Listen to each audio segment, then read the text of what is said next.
They say the tongue has no bone, yet it can break a person's life. And in a small village of Asempakrom, there lived a woman named Efiadufie, whose mouth was as restless as the market drum on a Friday afternoon. Efia was beautiful, dark-skinned, and smooth like roasted shea, with eyes that sparkled whenever gossip was near.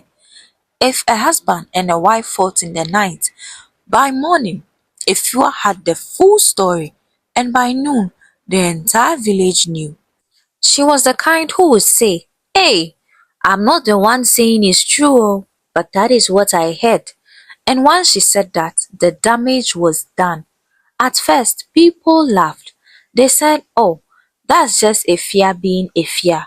But soon, her words started burning bridges faster than anyone could rebuild them.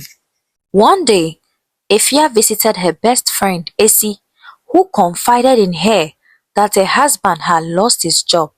Esi said, "Please don't tell anyone, we are still managing." Efia nodded innocently, but by evening she had told 3 women at the market. By 9, 10 more people knew, and by morning the whole story had changed. People now said Esi's husband has been caught stealing from his boss. When Esi heard this, she cried until her eyes were swollen. She didn't need to ask who started it. Everyone knew where the gossip was born, from Efia's mouth. Their friendship ended that day, but Efia did not stop. A few months later, the chief's daughter, Ajwa, fell sick. The healer told her family not to tell anyone, that it was a spiritual matter, but somehow by sunset, Efia had accidentally told a woman fetching water at the stream. Within hours, the whole village whispered that Ajwa had been cursed for being with another man. The chief summoned the elders. He was furious. He demanded to know who spread the rumor, and every finger pointed to one direction, Efia Dufie. But Efia swore by her mother's grave, "It wasn't me. I only said what someone told me." Yet no one believed her anymore. One evening, as Efia walked home from the market, she met an old woman sitting under a baobab tree. The woman's eyes glowed strangely in the moonlight. She called out, "Efia Dufie, your tongue will destroy you soon." Efia frowned. "Old woman, what do you mean?" The woman smiled faintly. "When you spread words, they don't disappear. They grow wings, and one day, those wings will fly back to you." Before Efia could respond, the woman vanished like smoke. She went home shaking, but by morning, she had convinced herself it was just a dream, so she went back to gossiping. The villagers were preparing for Akwesidai, and everyone was busy. That morning, Efua overheard 2 men whispering near the palm wine tapper's hut. She heard the word poison and immediately jumped to conclusion. By afternoon, she had told half the market that someone was planning to poison the chief during the festival feast. Panic spread. The chief called off the celebration. People were afraid to eat. The elders gathered and demanded to know who started the rumor.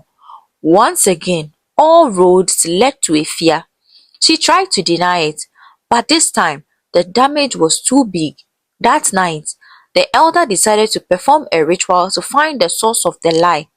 They poured libation and called upon the ancestors to reveal the truth. When the priestess entered her trance, she pointed directly at Efia. The crowd gasped. The chief's guard seized her. The chief didn't want to kill her, but he wanted her to learn. He ordered that Efia should collect a single feather from every house in the village and bring them all by morning. She did so, thinking it was a simple punishment. But when she returned, the chief said, "Now, go back and bring me every feather you dropped, exactly where it landed." Efia's face fell. "But my chief, the wind has scattered them." The chief looked at her sadly. "Exactly. That is what your words have done to this village. You can't collect them back once they are gone." Efia broke down in tears. For the first time in her life, she truly understood. From that day, Efia became the quietest woman in Asempakrom. People would say, "Have you heard what happened?" And she would only smile and walk away. Years passed, and the village healed from the scars her words caused. After Efia spent her remaining days teaching children not to gossip, whenever someone would ask her why, she would say, "Because one careless tongue once destroyed a whole village, and that tongue was mine." The moral of this story is that words are powerful. Once they leave your mouth, they can never be taken back. So before you speak, ask yourself, would these words build or destroy? I hope you enjoyed the story.